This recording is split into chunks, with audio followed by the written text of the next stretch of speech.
केजरीवाल के हमदर्दों को बीजेपी ने दिया करारा जवाब। मोदी सरकार को घेरने चले केजरीवाल को मिला जवाब। सुधांशु त्रिवेदी ने गिना दिए एक एक नाम, बता दिया पूरा इतिहास। नमस्कार, मैं हूं आपके साथ रोहित और आप देख रहे हैं एनएफ न्यूज। दिल्ली के मुख्यमंत्री अरविंद केजरीवाल ने 2 जून की शाम 5 बजे तिहाड़ जेल में सरेंडर कर दिया। इसी के साथ एक बार फिर से राजनीति शुरू हो गई, क्योंकि सरेंडर करने के साथ ही केजरीवाल ने फिर वही राग अलापा है और कहा है कि मैं देश बचाने के लिए जेल जा रहा हूं। मुझे नहीं पता कब वापस आऊंगा, वहां मेरे साथ क्या कुछ होगा मुझे नहीं पता। आज आपका बेटा दोबारा जेल जा रहा है, इसलिए नहीं कि मैंने कोई भ्रष्टाचार किया है, इसलिए कि मैंने तानाशाही के खिलाफ आवाज उठाने की जरूरत की है। इस प्रचार के दौरान एक सबसे बढ़िया बात यह हुई कि सारे देश के सामने प्रधानमंत्री श्री नरेंद्र मोदी जी ने यह कबूल किया कि उनके पास मेरे खिलाफ रत्ती भर भी सबूत नहीं है। हम कहते थे ना, जब भी हमसे पूछा जाता था, केजरीवाल ने अपनी गिरफ्तारी के लिए सीधे सीधे केंद्र की बीजेपी सरकार को जिम्मेदार ठहरा दिया और ये बताने की कोशिश में लगे हैं कि बीजेपी उनको और उनकी पार्टी के अस्तित्व को खत्म करना चाहती है।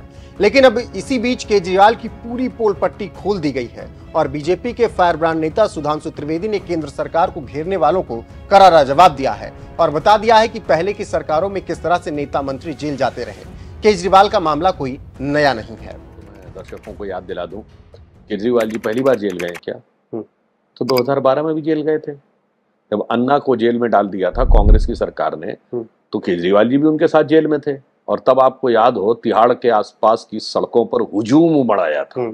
इस बार केजरीवाल जी गए तो कितनी भीड़ नजर आई थी।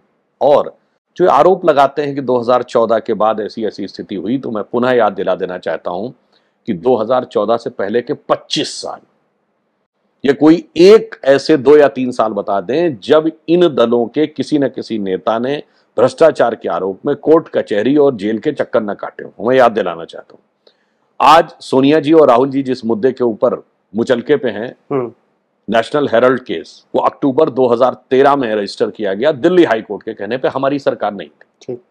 आइए, डीएमके के नेता कनिमोझी और ए राजा जेल गए 2011 में, हमारी सरकार नहीं थी। और एक बात और स्पष्ट कर दूं, ये सब के सब कोर्ट के द्वारा जेल गए हैं। इसमें किसी भी प्रकार का कभी ऐसा नहीं हुआ कि सरकार ने कोई इनिशिएटिव लिया हो। लोग कोर्ट गए, कोर्ट ने साक्ष्यों को माना और जेल भेजा। तो 2011 में कनिमोझी राजा जेल गए, हमारी सरकार नहीं थी। 2010 में सुरेश कालमाड़ी जेल गए, हमारी सरकार नहीं थी। 2009 में मधु कौड़ा जेल गए, हमारी सरकार नहीं थी। 2006 में शिबू सोरेन जेल गए, हमारी सरकार नहीं थी। तो जेएमएम के पहले व्यक्ति नहीं है। और 2000 में करुणानिधि जेल गए, 97 में लालू प्रसाद यादव जेल गए, 96 में जयललिता जेल गई, 1994 में झारखंड मुक्ति मोर्चा रिश्वत कांड हुआ, मुलायम सिंह और मायावती के खिलाफ डिस्प्रोपोर्शनेट एसेट का केस 2007-8 में आया, राजीव गांधी जी के खिलाफ आरोप 1987 में लगे, एफआईआर बोफोर्स में 1990 में जारी हुई। गजब का तर्क है साहब। 1987 से 2014 तक भ्रष्टाचार के आरोपों में जो डूबे उतर आए हैं, भ्रष्टाचार में डूबे और नहाए हैं, वही आज हम पर ये आरोप लगाए हैं कि सब कुछ 2014 के बाद हो रहा है। बीजेपी नेता सुधांशु त्रिवेदी ने करारा तंज केजरीवाल पर कसा और पूरा इतिहास बता दिया।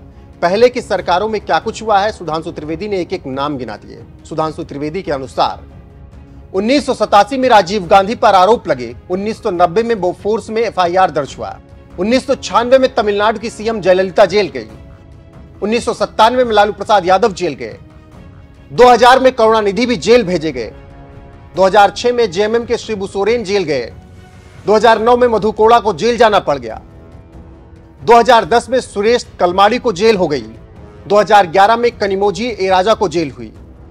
अब इतने लोगों को जेल हुई और सबसे दिलचस्प इसमें यह बात रही कि इस दौरान बीजेपी सरकार नहीं थी। ऐसे में सुधांशु त्रिवेदी का कहना है कि जो लोग हम पर आरोप लगा रहे हैं वो जाकर पुराना इतिहास देख लें और तब केजरीवाल के लिए हमदर्दी दिखाएं। खैर, केजरीवाल अब फिर से तिहाड़ में कैद हो गए हैं। उनके सरेंडर करने के 30 मिनट बाद ही राउज रेवेन्यू कोर्ट ने उन्हें 5 जून तक ईडी की जुडिशियल कस्टडी में भेज दिया है, जहां अब उनसे फिर से पूछताछ होगी। वहीं इस बीच सरेंडर करने से पहले केजरीवाल ने क्या कुछ कहा है वो भी सुन लीजिए। और सुधांशु त्रिवेदी ने जिस तरह से पूरा इतिहास सबको याद दिला दिया, उस पर आपकी राय क्या है, कमेंट में जरूर बताइए। और चैनल को सब्सक्राइब कर लीजिए, वीडियो को लाइक कीजिए और बने रहिए हमारे साथ। माननीय सुप्रीम कोर्ट ने मुझे 21 दिन की मोहलत दी थी। मैं तहे दिल से सुप्रीम कोर्ट का शुक्रिया अदा करना चाहता हूं, बहुत बहुत। उन्होंने चुनाव प्रचार करने के लिए मुझे ये मोहलत दी थी। 21 दिन कल पूरे हुए। अब यहां से मैं सीधा तिहाड़ जा रहा हूं। ये 21 दिन मेरे लिए बहुत विस्मरणीय है। मैंने एक भी मिनट खराब नहीं किया। रात दिन 24 घंटे देश को बचाने के लिए प्रचार किया है। केवल आम आदमी पार्टी के लिए प्रचार नहीं किया, सारी पार्टियों के लिए प्रचार किया। बंबई भी गया, भिवंडी भी गया, हरियाणा भी गया, उत्तर प्रदेश भी गया, पंजाब भी गया, जमशेदपुर भी गया। जहां मौका मिला, जहां जिसने बुलाया उसी के लिए प्रचार करने के लिए गया, देश बचाने के लिए। मेरे सामने देश था। आम आदमी पार्टी इंपॉर्टेंट नहीं है, आम आदमी पार्टी सेकेंडरी है, पहली हमारे लिए देश है। तो मैं दिल्ली के लोगों को कहना चाहता हूं, आज आपका बेटा दोबारा जेल जा रहा है, इसलिए नहीं कि मैंने कोई भ्रष्टाचार किया है, इसलिए कि मैंने तानाशाही के खिलाफ आवाज उठाने की जरूरत की है।